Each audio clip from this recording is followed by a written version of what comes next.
హల్లెలూయా. మలాకీ గ్రంథము మొదటి అధ్యాయము, మలాకీ గ్రంథము మొదటి అధ్యాయము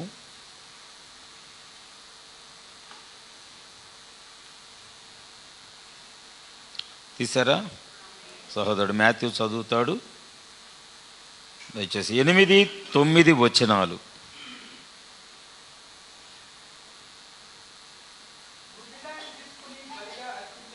జాగ్రత్తగా వినండి. గుడ్డిదాన్ని తీసుకొని బలిగా అర్పించిన ఎడల అది దోషము కాదా? కుంటిదానినైనను రోగము గలదానినైనను అర్పించిన ఎడల అది దోషము కాదా? అటు వాటిని నీ అధికారికి నీవిచ్చిన ఎడల అతడు నీకు దయ చూపునా, నిన్ను అంగీకరించునా అని సైన్యములకు అధిపతిగా యెహోవా అడుగుచున్నాడు. జాగ్రత్తగా విందాం. దేవుడు మనకు కటాక్షము చూపునట్లు ఆయనను శాంతిపరచుడి. మీ చేతనే కదా అది జరిగెను. ఆయన మిమ్ములను బట్టి ఎవరినైనా అంగీకరించునా అని సైన్యములకు అధిపతికి యెహోవా అడుగుచున్నాడు. చిన్న ప్రార్థన. మమ్మలను మిక్కిలిగా ప్రేమించిన మా ప్రియ పరలోకపు తండ్రి, మీ పరిశుద్ధ నామానికి లెక్కలేని స్తుతులు స్తోత్రాలు చెల్లిస్తున్నాను. ప్రభా, వాక్యము నీది, రాయించిన వాడవు నీవు.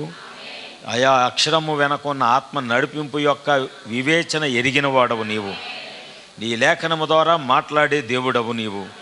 ఎందుకు 2 వచనాల్లో ప్రభా ఒకే పదాన్ని ఉపయోగించావో మాకు తెలియదు, కానీ నీవైతే మాట్లాడే దేవుడుగా ఉన్నావు కనుక ఈ లేఖనం నీ చేతులకు అప్పగిస్తున్నాను.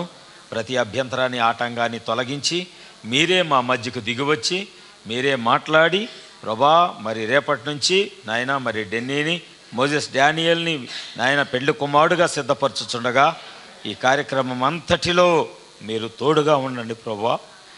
మాకు తోడు నీవే, మాకు నా కుటుంబానికి ఆదరణ కూడా నీవే ప్రభు. ఆదరించే దేవుడు. ఈ వివాహము ఘనముగా, మర్యాదగా, పరిశుద్ధంగా జరగటానికి సహాయం చేయండి. ఏ లోటు రానియ్యదు. నన్ను ఒంటరిగా విడిచిపెట్టే దేవుడవు కాదు, తోడుగా ఉండి నడిపించే దేవుడవు.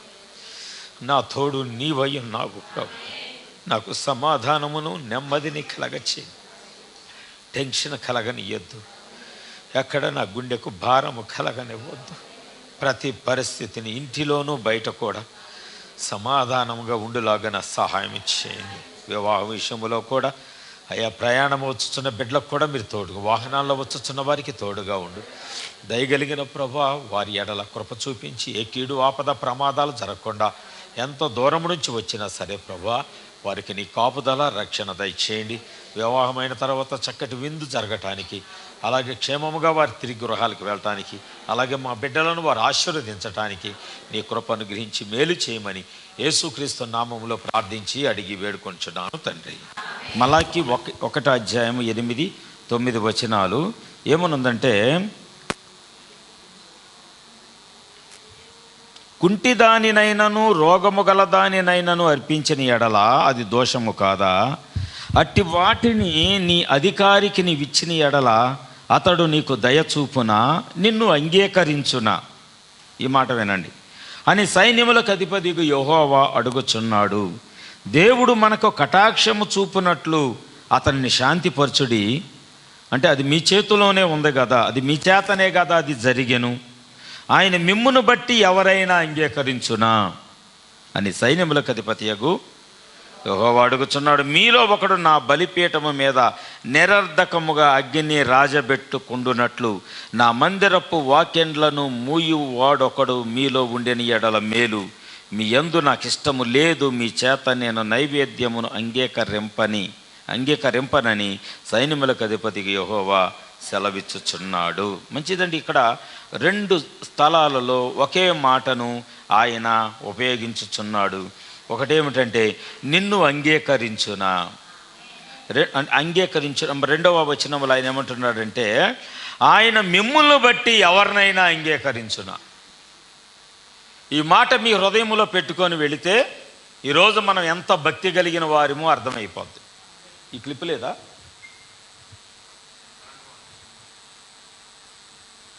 ఈ మాటను గుర్తుపెట్టుకోండి. మనము ఎలాంటి వారమైతే మనలను బట్టి దేవుడు ఇతరులను అంగీకరిస్తాడు. అప్పుడు మన సాక్ష్యం ఏమై ఉండాలి? మన జీవితం ఏమై ఉండాలి? ఎన్ని సంవత్సరాలుగా మనం ప్రార్థన చేస్తున్నాము, మిమ్మల్ని బట్టి ఎవరినైనా దేవుడు అంగీకరించి తన సన్నిధికి తీసుకొని వచ్చాడా? మిమ్మల్ని బట్టి. మీరు చెప్పలా మీరు ప్రార్థనకి రండి అని. ఇప్పుడు మీ ప్రవర్తన గురించి నేను మాట్లాడుతున్నా. మీ బిహేవియర్, దేవునితో మీరు నడిచే విధానం, దాని గురించి నేను మాట్లాడుతున్నా. మీరు ఎవరికి చెప్పలా ప్రార్థనకి రండి అని. ఎవరిని కూడా మీరు బ్రతిమలాడలా కృపాగుడారానికి రండి అని. కానీ మిమ్ములను బట్టి ఎవరైనా మిమ్మల్ని చూసి ఇక్కడ ప్రార్థనకి వెళ్ళాలి అని ఎవరైనా అనుకున్నారా?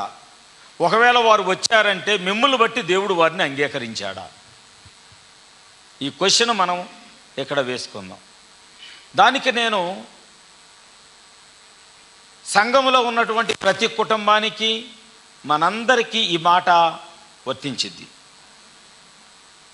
నన్ను బట్టి కనీసం నీ బంధువులలో, నా రక్త సంబంధికులలో, నా కుటుంబాలలో,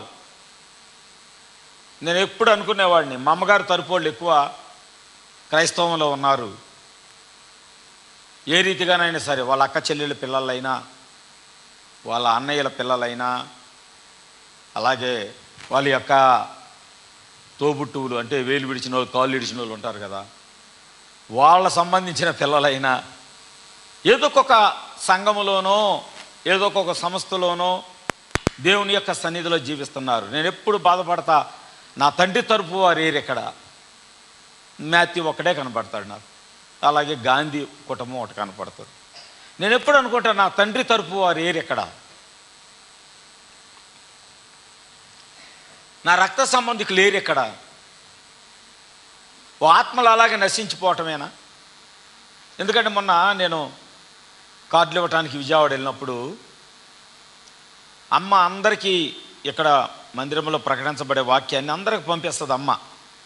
పంపించినప్పుడు నేను సాయంకాలము చిట్టినగరు సరోజిని అక్క అని రిటైర్డ్ టీచర్ అమ్మాయి, అక్క దగ్గరికి వెళ్ళాను. సాయంత్రం అయిపోయింది. అప్పటికి నేను అంతకుముందు 2 రోజులు తిరిగి అలసిపోయి ఉన్నాను. బాగా అలసిపోయిన స్థితిలోనే అన్నయ్య ఆటో వేసుకొని వచ్చాడా? ఆటో అన్నయ్య రాలేదా? అట్లా ఉంటుంది మరి మనతోటి. సరే వెళ్ళి అక్కకి కార్డు ఇవ్వటానికి వెళ్ళేసరికి అప్పుడే ఫోన్ పక్కన పెడుతుంది. అంది, అయ్యా ఇప్పుడే నీ వాక్యం విని ఫోన్ పక్కన పెడుతున్నా అంది. నేను ఎంతో సంతోషించాను అంటే, వాక్యం ఇక్కడ నేను మొట్టమొదటి చెప్పా, వాక్యము ప్రపంచమంతా వెళ్తుంది. చాలామంది, ఎందుకంటే వారికి సంఘ శాఖల్లో ఈ వర్తమానం దొరకదు. వారు వెళ్ళే స్థలాల్లో ఈ శ్రేష్టమైన ఆహారం వాళ్ళకి దొరకదు. ఎందుకంటే ఈ రుచి వేరు, ఈ ఆహారం వేరు. ఇది పరలోకములో నుంచి పంపబడి ప్రవక్త దగ్గరకు వస్తే ప్రవక్త పాత్రలో నుండి వధువుకి పంచబడింది ఈ వాక్యము. ఆమేన్. అర్థమవుతుందా? మన రాజు, మన ప్రభు, మన దేవుడు, ఆయన తన వాక్యాన్ని ప్రవక్తల ద్వారా ఈ భూమి మీదకు పంపినప్పుడు అది అలా గాలిలో వెళ్ళిపోలేదు. ఆయన ఒక వ్యక్తి యొద్దకు తీసుకొచ్చాడు. వాళ్ళు ప్రవక్తలై ఉన్నారు, వారు దేవుని యొక్క దాసులై ఉన్నారు. ఇంకొక మాట చెప్పాలంటే దేవుని కుడి చేతిలో ఉన్న ఒక కన్నయ్య ఉన్నారు వాళ్ళు. ఆమేన్. దేవుడు వారి పాత్రలను ఎంతగా నింపాడంటే వారి ప్రతి మాట, ప్రతి అడుగు, ప్రతి ఆలోచన వాక్యానుసారంగానే ఉండేలాగా దేవుడు చేశాడు. ఆమేన్. ఇప్పుడు ఆ ఆహారము, అంత శ్రేష్టమైన బలిష్టమైన ఆహారము వధువు యొద్దకు వచ్చినప్పుడు, లేదా దేవుడు ఏర్పాటు చేసుకున్న సంఘము యొద్దకు వచ్చినప్పుడు, దేవుని ఎన్నికలో ఉన్నటువంటి సంఘం యొద్దకు ఆ వాక్యం వచ్చినప్పుడు, ఆ రుచి కలిగిన ఆహారం మనం తింటున్నప్పుడు మనం ఎంతగా గంతులు వేస్తూ వాక్యములు ఆనందిస్తున్నామో. Praise the lord. అలాగే ఈ వాక్యము అమ్మ అనేక మందికి పంపుతున్నప్పుడు మా ప్రేమ్ కుమార్ అనే ఒక ఆయన ఉన్నాడు, ఇంకా మా బంధువులు ఉన్నారు, ఆ బట్టగాని తరపు అమ్మ తరపు వాళ్ళందరూ ఉన్నారు. వాళ్ళందరూ కూడా మా అక్క వాళ్ళు ఉన్నారు దేశ విదేశాల్లో, మరి మా అన్నయ్యలు ఉన్నారు దేశ విదేశాల్లో. నిజంగా ఇక్కడ మా అమ్మకి మా నాన్న నేను ఒక్కడే కానీ కొడుకుని, నా అన్నయ్యలు చాలామంది ఉన్నారు అమ్మ తరఫున. అందుకే అందరు నాకు అన్నయ్యలు ఉన్నారని, అలాగే ఇప్పుడు మా పెద్దనాన్న కొడుకులు అన్నయ్యలు ఉన్నారు. నేను అందరికంటే చిన్నోడిని నిజంగా చెప్పాలంటే, అన్ని సంతానాల్లో కంటే ఏషేపులాగా అందరికంటే చిన్నోడిని నేను, లాస్ట్ నేనే. Praise the Lord. అందరూ నాకంటే పెద్దవాళ్ళు, అందరూ అన్నయ్యలే, తమ్ముడు అనేవాడు ఎవడో లేడు. Praise the Lord. అందుకని వాళ్ళందరిని ఎప్పుడు నేను అంతగా ప్రేమిస్తాను. అన్నయ్యల్ని, నాకు అన్నయ్య అయ్యాడు అమ్మ తరపున అంటే అంతగా ప్రేమిస్తాను, నాకు ఒక అన్నయ్య ఉన్నాడని. నా ప్రేమను ఎప్పుడు వాళ్ళకి వ్యక్తపరుస్తూనే ఉంటాను. అలాగే అక్కల విషయంలో కూడా నన్ను ప్రేమించేవారు, నా కుటుంబాన్ని ప్రేమించేవారు, నా కొరకు ప్రార్థన చేసే మా రక్త సంబంధికులు ఉన్నారు. వాళ్ళకు వాక్యం వెళుతుంది, వాళ్ళు ప్రతిసారి వాక్యం వింటున్నారు. అమ్మ మా అన్నయ్యకు ఒక ఆయనకి ఫోన్ చేస్తే, ప్రేమ్ కుమార్ అన్నయ్య అనుకుంటా, ఫోన్ చేస్తే అమ్మ ఇప్పుడే బాబీ వాక్యం విన్నాను అని ఆ సాక్ష్యాలు వస్తున్నప్పుడు నిజంగా అనిపిస్తుంది, మన సంఘములో ఎందుకు ఇంకా వాక్యముతో అంటుకట్టబడటం లేదు. బయట చాలామంది ఆనందిస్తున్నారు ఈ రుచిగల వాక్యానికి, మీరెందుకు వాక్యముతో అంటుకట్టబడటం లేదు? ఆదివారాలు అనేక మంది తమ యొక్క సొంత పనులకు సమయాన్ని ఉపయోగిస్తున్నారే కానీ దేవుని సన్నిధికి రావటానికి చాలామంది ఒక్కొక్కసారి ఎన్ని పనులు ఉన్నప్పటికండి మనకి ఒకటే చెప్తా, దేవుడి కంటే ముఖ్యమైనది ఏమీ కాదు. Praise the Lord. మన పరిస్థితులకి ఏది ఏమైనప్పటికీ, ఎందుకంటే నేను ఈరోజు ఒక వ్యక్తిని తీసుకొస్తాను, ఆ వ్యక్తి దానియేలు. నేను ఆ మాట చరణం పాఠానికి కారణం కూడా అదే. ఆ వ్యక్తి ఎవరంటే దానియేలు. ఆ దానియేలు గ్రంథములో 6వ అధ్యాయము తీయండి, 25, 26, 27 వచనాలు మనం చదువుకుందాం.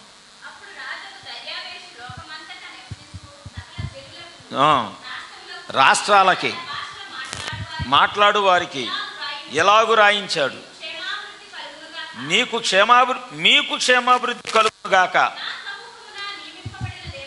నా సముఖమున నియమింపబడినదేమనగా నా రాజ్యములోని సకల ప్రభుత్వముల యందుండు నివాసులు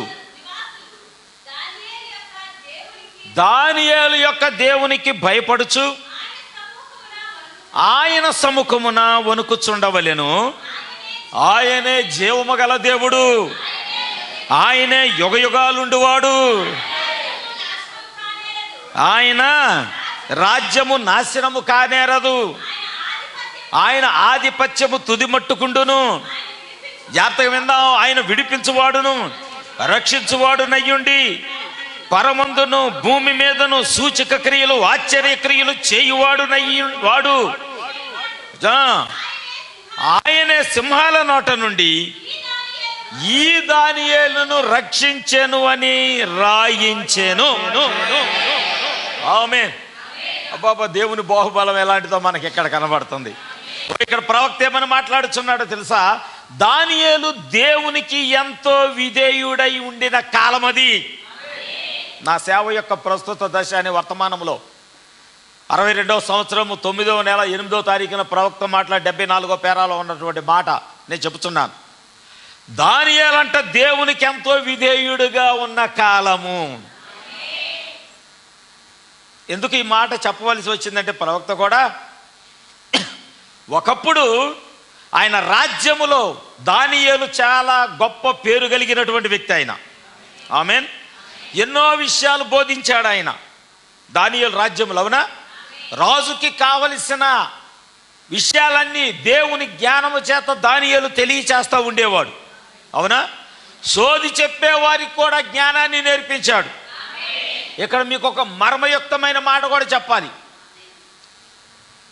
యేసుక్రీస్తు ప్రభుల వారు పుట్టినప్పుడు తూర్పు ప్రాంతము నుండి జ్ఞానులు వచ్చారు. వింటున్నారా? తూర్పు ప్రాంతము నుండి జ్ఞానులు వచ్చారు. వాళ్ళు దేవుణ్ణి ఎరిగిన వారు కాదు, కానీ వారు దేవుణ్ణి ఎత్తుకుంటూ వచ్చారు. అంతటి జ్ఞానం వారికి ఎక్కడ లభించింది? అంతటి జ్ఞానము వారికి ఎక్కడి నుండి వచ్చింది? మీకు తెలుసా? దానియేలు కాలములో దేవుడు వారికి జ్ఞానాన్ని నేర్పించాడు. ఆమేన్. ఎందుకంటే యూదులలో శ్రేష్టమైన జ్ఞానము గలవారనే షడ్రకును, మేషకు, అబద్రిగోలను, దానికి ముందుగా దానియేలు, వీళ్ళ నలుగురిని కూడా నెబుకద్నెజర్ అనే రాజు, దర్యావేష్ అనే రాజు ఆ స్థలంలోకి తీసుకురావటం జరిగింది. Praise the Lord. ఎందుకంటే ఆ రాజ్యములో అంతకు జ్ఞానులు లేరు, ఏ విషయాన్ని లెక్కలు చూడగలిగిన వారు లేరు. దానియేలుకు తెలిసిన కాలము, అర్ధకాలము, కాలములు. ఆమేన్. కాలము, అర్ధకాలము, ఈ జ్ఞానము దానియేలు కలిగి ఉన్నాడు. మీకు తెలుసా, అంత్య దినముల్లో ఏం జరగబోతుందో తెలిసిన జ్ఞానము కలిగిన వాడు దానియేలు. అందుకే దేవుని యొక్క రాకడ, అలాగే చివరి దినముల యొక్క సూచనలు దానియేలు గ్రంథంలో రాయబడ్డాయి. పరలోకము సింహాసనం ఎదుట ఉంచబడినటువంటి 4 దూతల గురించి ప్రత్యక్షత కూడా దానియేలు గ్రంథంలో రాయబడింది.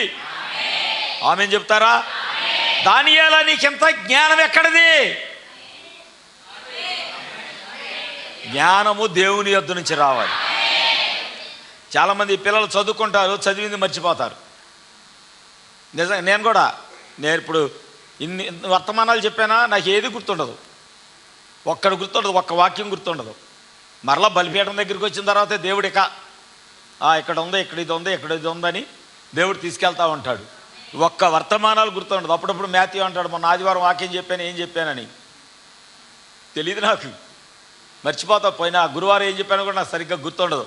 అక్కడ నిలబడిన స్థానం దేవుడు సిద్ధపరిచిన తర్వాత వర్తమానం దేవుడు అందిస్తూ ఉంటాడు. Praise the Lord. ఇప్పుడు దానియేలు అంటే దేవుని యొక్క జ్ఞానంతో నింపబడిన వాడే కాదు, అతడు విధేయత కలిగిన వాడు. ఈరోజు నేను చెప్పబడేటటువంటి మాట అదే. దానియేలుని ఏం చేశారు?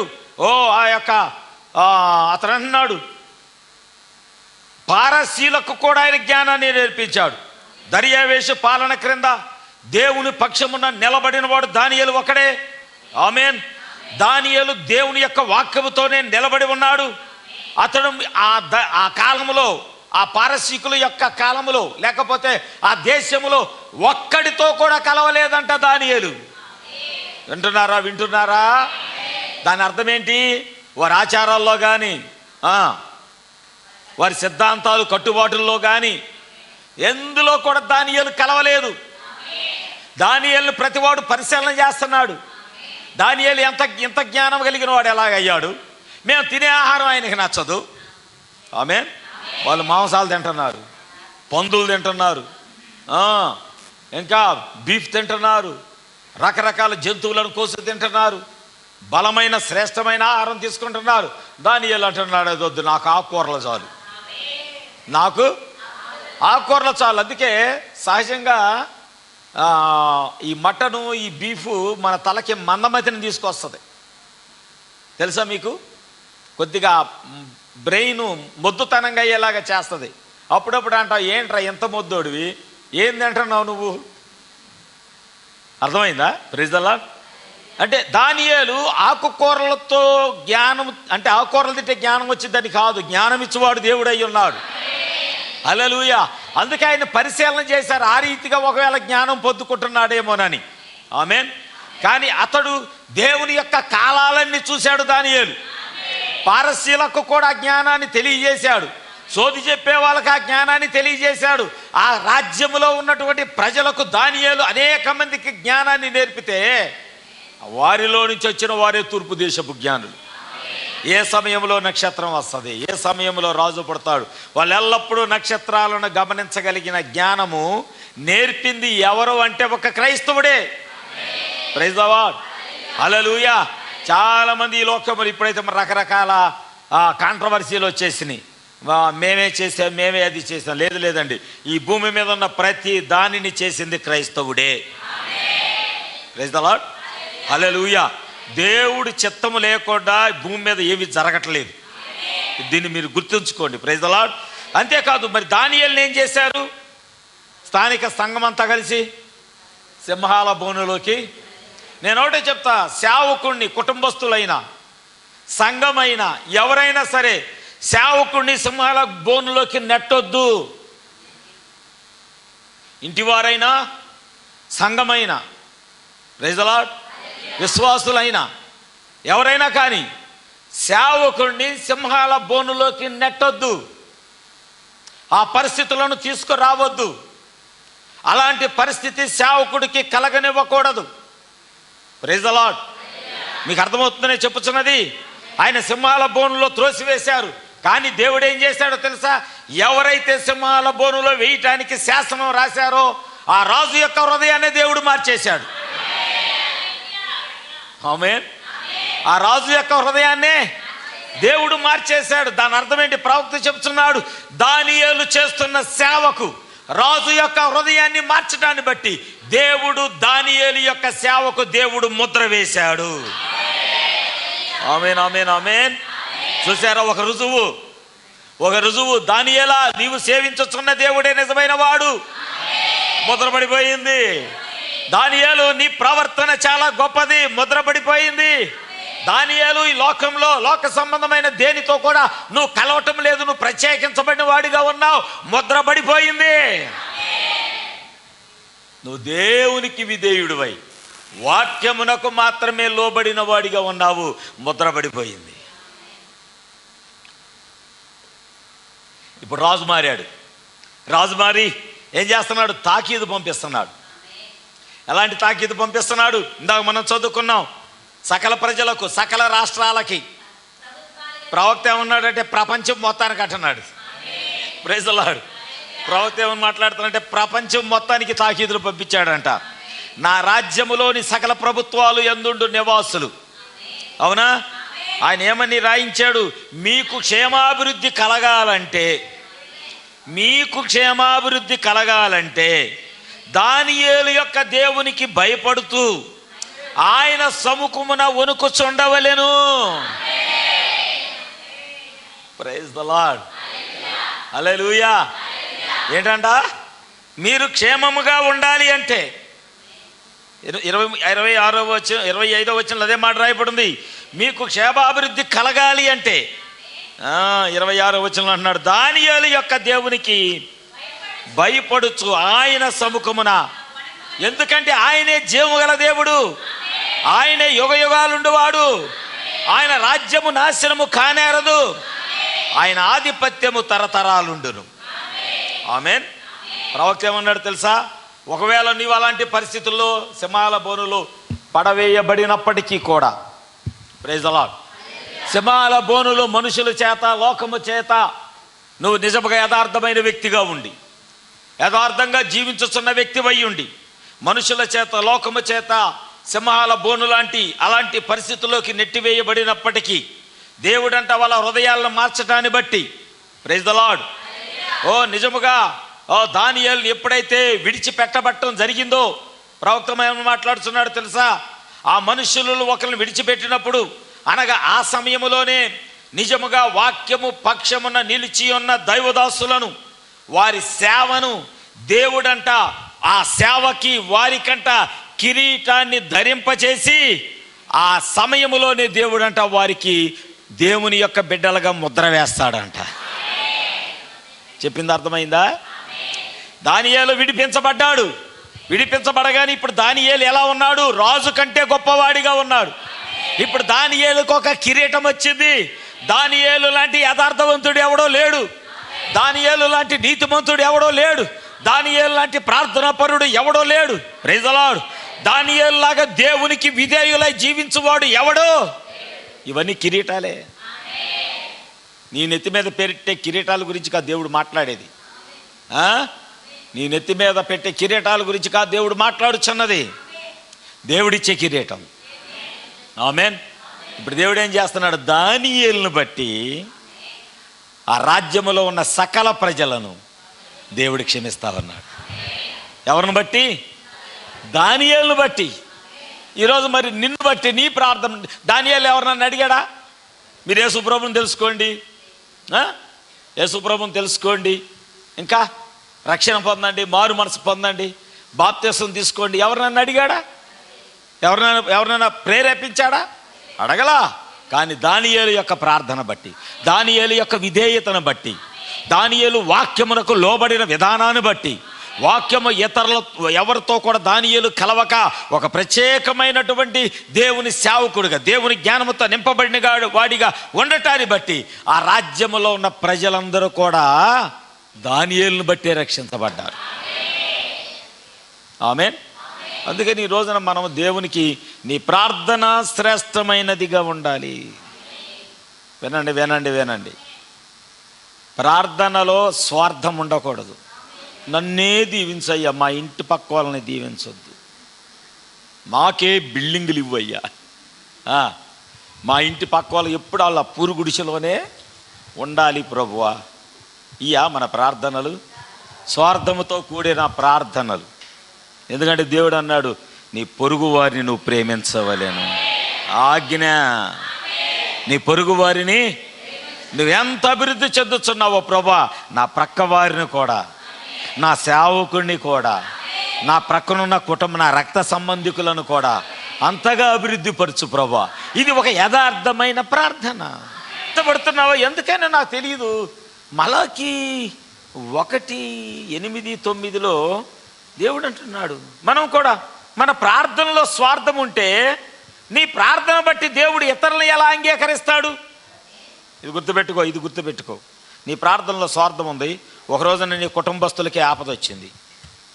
జాగ్రత్తగా విందాం. అంటే ఉదాహరణకు ఒక మాట చెప్తానండి. పొద్దా చెప్పిన బాగోదలే కానీ మనం మందిరానికి వచ్చాము, 10 రూపాయల కాగితం వేసాము. తెలిసిపోయిందిగా మీకు నేనేం చెప్పాను?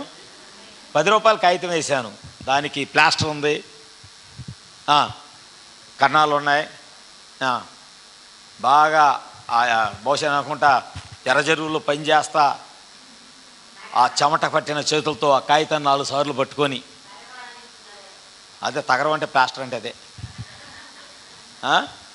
ఎక్కడ చెల్లదో, ఎక్కడ చెల్లిద్ది? ఎక్కడ చెల్లిద్ది? ఎక్కడ గుళ్ళో చెల్లిద్ది. ఇప్పుడు నేను అందుకే దేవుడు అన్నాడు, ఓ చక్కటి ఉదాహరణ కూడా దేవుడే ఇచ్చేశాడు నేను చెప్పకుండానే. ఇప్పుడు ఇక్కడ మీకు ఏదో అవసరమైంది, ఎంఆర్ఓ గారితోనో లేకపోతే ఎవరో ఆఫీసర్తో మీకు అవసరం ఉంది,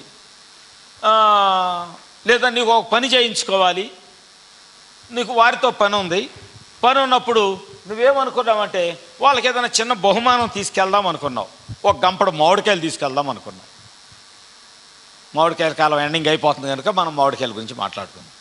ఈ గంపడు మామిడికాయల్లో ఇంచుమించుగా ఒక 30 కాయలు పడతాయి అనుకుందాం. 28 కాయలు లోపలంతా పుచ్చిపోయే ఉన్నాయి. నువ్వు సంతోషంతోనే ఇచ్చావు నీ పని అవ్వటానికి. దేవుడు గురికే ఎత్తున్నావు నువ్వు కానుక, లాభం లేకుండా. మీ హృదయాలు ఆయనకి తెలియదా? మీ హృదయాలు ఆయనకి తెలియదా? సరే, ఇప్పుడు జాగ్రత్తగా వినండి. అని యజమానుడి దేవుడు అన్నాడు, నువ్వు యజమానుడి దగ్గరికి వెళ్ళి నువ్వు ఒక పనికి మాలిన బహుమానం ఇస్తే అతడు నీ యందు సంతోషిస్తాడా? ప్రతి కాయ ఒలుస్తున్నాడు, కుళ్ళిపోయి ఉంది. ప్రతి కాయ వస్తున్నాడు, కుళ్ళిపోయి ఉంది. ప్రతి కాయ 28 కాయలు ఒలిచాడు. ఇంకా ఒరిజినల్ 2 కాయలు ఉన్నాయి. అవి కూడా తినబుద్ధి కాదు ఆయనకి. వరుస్తా అంటాడు, గంప తీసుకెళ్ళి కాలువలో పారాయని పనివాడికి చెప్తాడు. అప్పుడు మీ పని అయిద్దా? యేసు బాబు అయిద్దా? మరి దేవుడు ఎలాగ మీకు పని చేస్తాడని అనుకుంటున్నారు? దేవుడు కర్పించే అర్పణలు గుడ్డిదయ్యుండి, చినిగిపోయిందయ్యుండి, కుంటిదయ్యుండి, మోగదయ్యుండి, గూనిదయ్యుండి చెప్పాలా? నీ ప్రార్థన స్వార్థమయ్యుండి, నీ విశ్వాసం నమ్మదగినది కాకుండా అయ్యుండి ప్రార్థన చేశామండి, దేవుడు చేస్తాడో చేయడో, దాన్ని అవిశ్వాసం, గూని విశ్వాసం. విశ్వాసం ఉంది కానీ గూని ఉంది దానికి. పైకి లేకలేదు. గూనోడు ఎలా ఉంగి పాపం వెన్నుపోస వంకర అయిపోయి పాపం ఎన్నిసార్లు అనుకున్నాడు అందరిలాగా నేను నిలబడాలని అనుకుంటాడు మనసులో, తల మాత్రం పైకి లేపి. విజయవాడలో నాకు తెలిసిన ఒక అతను ఉన్నాడు, దరిదాపుగా 40 సంవత్సరాల నుంచి 30 సంవత్సరాల నుంచి చూస్తున్నాను అతను ఐరన్ షాప్ పెట్టుకొని ఉన్నాడు. అతను వంగిపోయే ఉంటాడు, ఎప్పుడు వంగిపోయే ఉంటాడు. వంగిపోయే నడుస్తాడు. చేతులు కాళ్ళు కిందకి ఎలా ఉంటాయి, చేతులు కూడా కిందకి ఎలాగే ఉంటాయి. నీ విశ్వాసం కూడా అలా వంగిపోయింది అయ్యి ఉంటే దేవుడు నీకు జవాబు ఎలా ఇస్తాడు? ప్రార్థన అయితే చేస్తావు, జరగదేమో, దేవుడు చేయలేడేమో. వర్షం వస్తుంటే, తుఫాను వస్తుంటే ఒక్కొక్కరు నా దగ్గరికి వచ్చి, అయ్యా హాల్ బుక్ చేద్దామా, అయ్యా తోట బుక్ చేద్దామా, అయ్యా ఇంకెక్కడ నేనన్నా ఎందుకు ఇదవుతున్నారు? ముందు వర్షం పడతాం మంచిది. దేవుడు అన్నీ సమకూర్చడానికి దేవుడు చేస్తున్నాడు. నేను నమ్మిన దేవుడు గొప్పవాడు. ఆమె పొద్దు రాకుండా ఆమెకు అక్కడ కుర్చీ వేయండి, లేకపోతే నలుగురిలో మళ్ళీ నడుచుకుంటే కుర్చీలు జరుపుతూ ఉంటుంది. సంఘ పెద్దలు ఎవరైనా లేదా బయటన్నా కుర్చీ వేయండి. ఆమె వెళ్ళిన తర్వాత ఆమెకు ఒక కుర్చీ వేయండి బయట. రైట్, చూడండి, నాకెళ్ళి చూడండి. ఎక్కడున్నాం? మన విశ్వాసము వంగిపోయినది అయితే దేవుడు జవాబిస్తాడా? మన ప్రార్థనలో స్వార్థం ఉంటే దేవుడు జవాబిస్తాడా? మనం దేవునికి అర్పించే బలులు చినిగిపోయినదయ్యుండి, గుడ్డిదయ్యుండి, దేవుని తృప్తిపరచలేనిదయ్యుంటే దేవుడు మనకి జవాబిస్తాడా? మన యందు దేవుడు ఇష్టపడతాడా? అలాంటి భక్తి జీవితం కలిగిన మిమ్ములను బట్టి దేవుడు ఎవరిని అంగీకరించాలి? నేను ఒక వ్యక్తి దగ్గరికి తీసుకెళ్తా. ఆమె లేడీ రాణి, ఆమె పేరే ఎస్తేరు. ఆమేన్. వెళ్దాం ఒకసారి ఎస్తేరు గ్రంథంలోకి వెళ్దాము. ఎస్తేరు గ్రంథం తీయండి ఒకసారి, 414 పేజీ.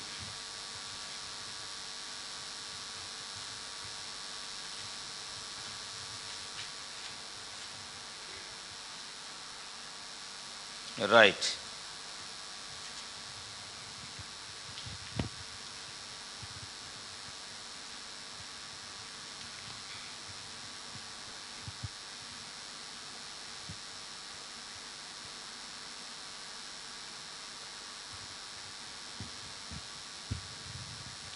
చూడండి, ఇక్కడ ఎస్తేరు గ్రంథంలో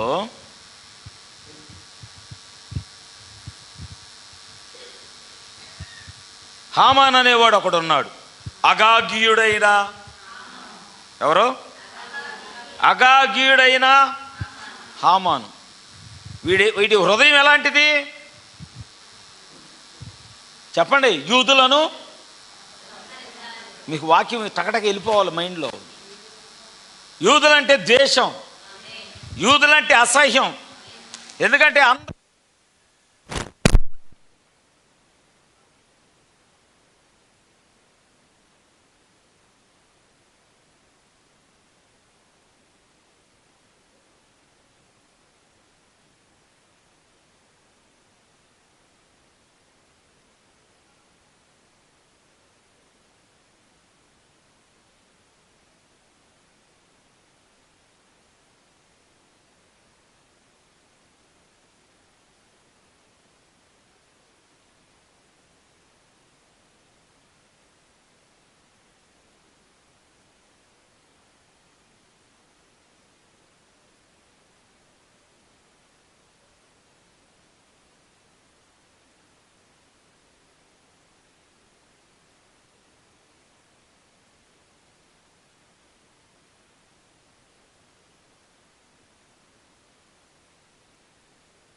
దాని అర్థం ఏంటి?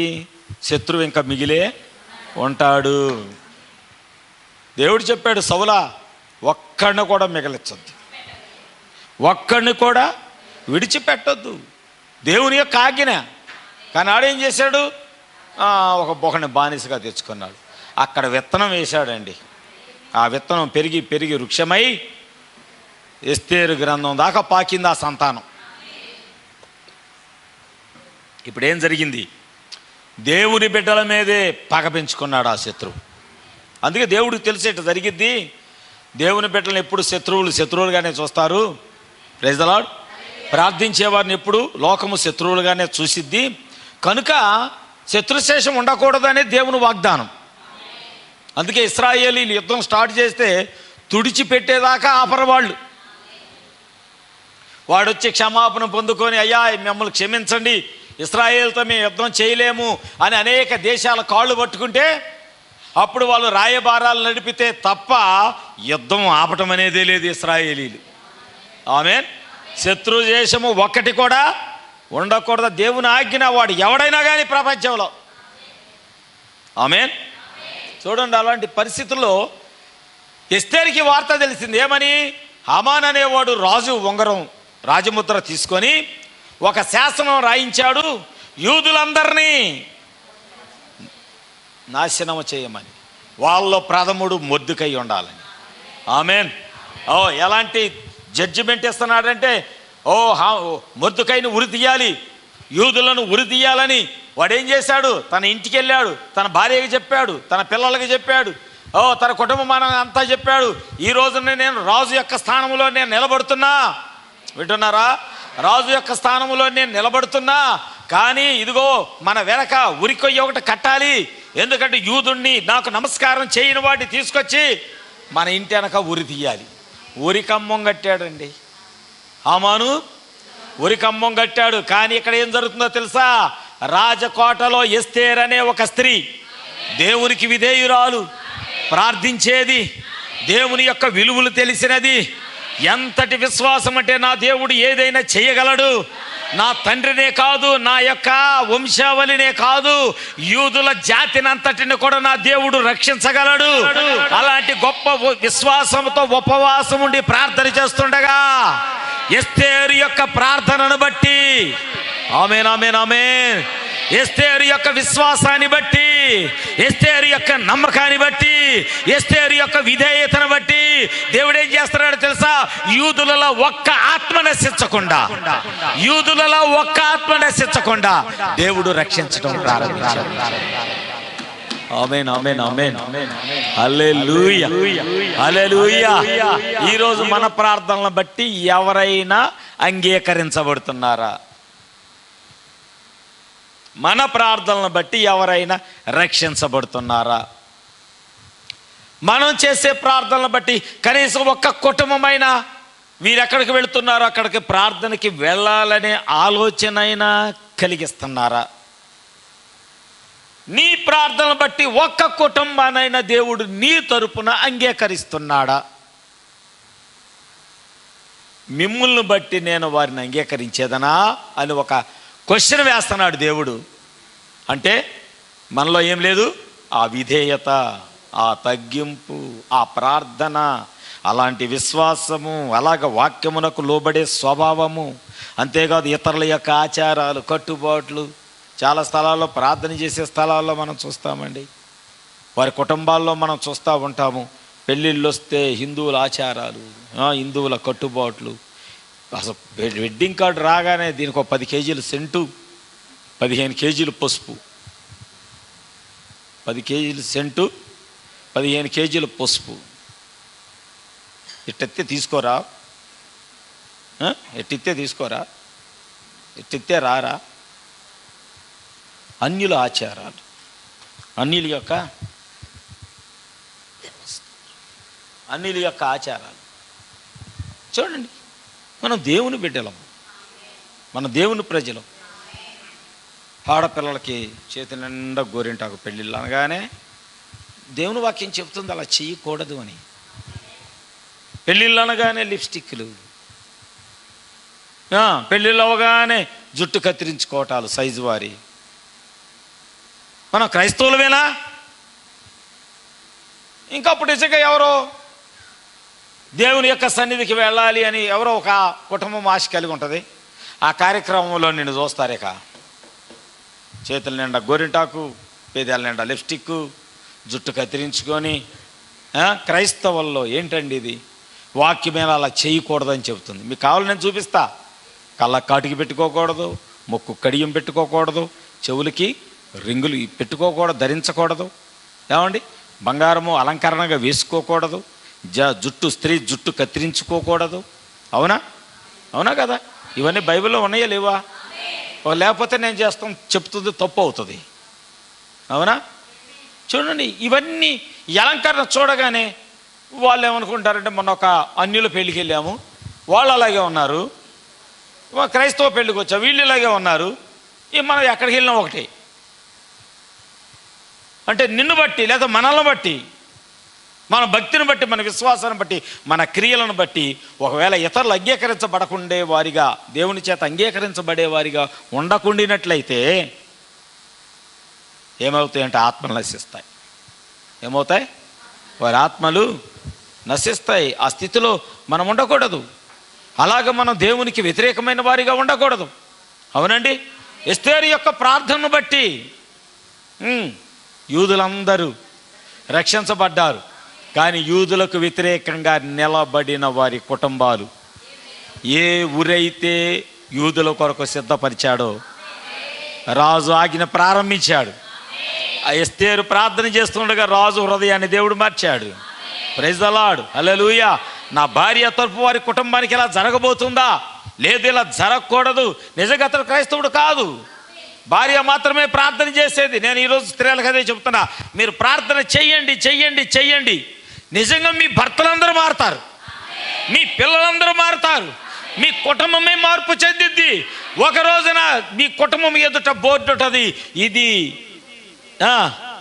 యెహోవా ఇల్లు, ఈ కుటుంబానికి దేవుడే అధిపతి. అంతేనా? ఇంకొక వాక్యము, యుగ యుగాలుగా ఆయనే మాకు ప్రభు అయి ఉన్నాడు. యుగ యుగాలుగా ఆయనే మాకు దేవుడై ఉన్నాడు. ప్రభువా తారా తరముల నుండి మాకు నివాస స్థలము నీవే, యుగా యుగములకును వే మా దేవుడవు, దేవుడవు, దేవుడవు, దేవుడవు.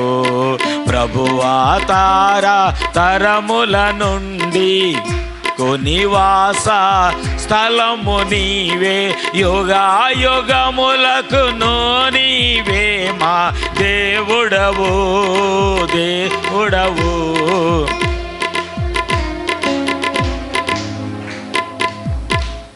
ఓ రోజునంట దేవుడు అబ్రహాం ఇంటికి వచ్చాడంట. ఎందుకు వచ్చాడు దేవుడు అంటే, ఆయన ఏదైతే సంకల్పించాడో, బైబిల్లో ఉన్న మాటేనండి, దేవుడు ఏదైతే సంకల్పించాడో ఆయన తన ప్రవక్తలకు చెప్పకుండా, తన దాసులకు తెలియచేయకుండా ఏమీయూ చెయ్యడు. ఈ మాట గుర్తుపెట్టుకోండి, గట్టిగా గుర్తుపెట్టుకోండి. దేవుడు ఏదైనా భూమి మీద ఏదైనా ఒక కార్యము చేయాలి అంటే, దేవుడు తన ప్రవక్తలకు కానీ, తన దాసులు అంటే ప్రవక్తలే, చెప్పకుండా, యాక్చువల్గా తన దాసులు అంటే ఇంకోటి ఉంటుంది, ఆయన తన దూతలు, లేదా ఇంకో మాట చెప్పాలంటే వాయువులు, వేగముగా ప్రయాణం, గాలి కంటే వేగముగా ప్రయాణం చేయువారు. ఆమేన్. తన సేవకులకు దేవుడు అలాంటి శక్తినిచ్చాడు ఆయన. అందుకని చూడండి, ఎక్కడ ప్రార్థన అంటే సంఘం ఆగిపోవచ్చు కానీ సేవకుడు ఆగడు. సంఘం వచ్చినా రాకపోయినా సేవకుడు టయానికి పరిగెత్తేస్తాడు. దేవుడు నిర్ణయించాడు అలాగా. మన 8 మంది సేవకులు వచ్చినప్పుడు మేము అదే మాట్లాడుకున్నాము. అయ్యా, ఈ కాలం ఎలాంటిది అంటే, సేవకులలో ఉన్న మంట, సేవకులలో ఉన్న తపన సంఘానికి లేదు. సంఘము చల్లబడిపోయింది. సంఘం ఏమైంది? సంఘాలు చల్లబడిపోవుచున్నవి, సజీవ వాక్యమే లేకయున్నవి, సంఘాలు చల్లబడిపోవుచున్నవి, సజీవ వాక్యం లేకయున్నవి, చచ్చిన బ్రతికినట్లే నటిస్తున్నాయి, పోవుచున్నవి, చచ్చిన బ్రతికినట్లే చెత్తవలే కాలి పోవుచున్నాయి. హల్లెలూయా. ఎలా ఉన్నది? సంఘము చచ్చిపోయింది కానీ బ్రతుకున్నట్లుగా నటిస్తుంది, అంతే. నేను అడిగితే, అయ్యా మా సంఘం కూడా అలాగే ఉంటుంది, మా సంఘం కూడా అలాగే. ఇంకోళ్ళు లేచారు, ఊరు నాయన ప్రపంచమంతా ఇలాగే ఉందా అనిపించింది. సంఘములో దేవుని యొక్క మండుచున్న ఆత్మ లేదు. నేను మొన్న కూడా చెప్పాను, అంతకుముందు మ్యాథ్యూ కూడా చెప్పాడని చెప్పారు నాకు. ఏలియా చనిపోయినా, శరీరం కుళ్ళిపోయినా, ఆమేన్, కండరాలే పురుగులు తినివేసిన, తన శరీరంలో ఉన్న అవయవాలన్నీ కూడా పురుగులు నాకేసిన, ఎముకలు మాత్రమే నిలిచి ఉన్నాయి, ఆ మట్టిలో ఎముకలు మాత్రమే పడి ఉన్నాయి. కానీ అతడు ఏ పరిశుద్ధాత్మనైతే కలిగి ఉన్నాడో, ఏ మండుచున్న ఆత్మనైతే కలిగి ఉన్నాడో, ఇది చెయ్యొచ్చు ఇది చెయ్యకూడదని ఖచ్చితత్వంగా చెప్పే ఎంత గొప్ప ప్రవక్త అయి ఉన్నాడో, ఎలాంటి దేవుని యొక్క మండుచున్న వాక్యాన్ని పట్టుకున్న ప్రవక్త అయి ఉన్నాడో. ప్రైజ్ ది లార్డ్, హల్లెలూయా.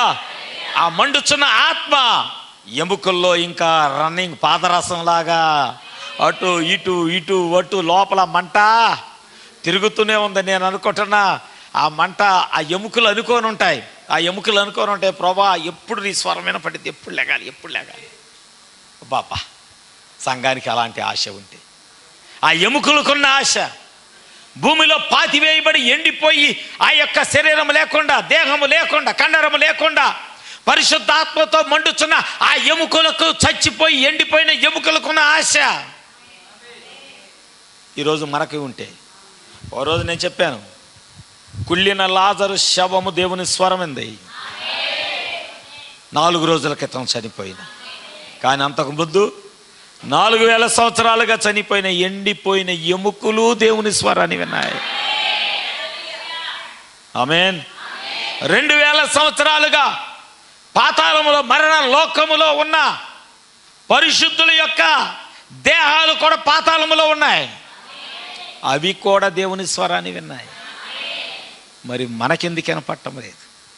శరీరం కుళ్ళిపోలా, ఎముకలు ఎండిపోలా, పాతాళంలో పడవేయబడలా, ఆమేన్, లేకపోతే ఇంకెక్కడో స్థలంలో దూరంగా పారవేయబడలా, ఆమేన్. సజీవముగా ఇక్కడికి వచ్చాము.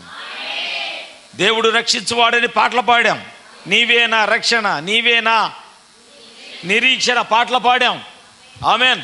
మరి మనలో ఆ మండుచున్న ఆత్మ ఏది?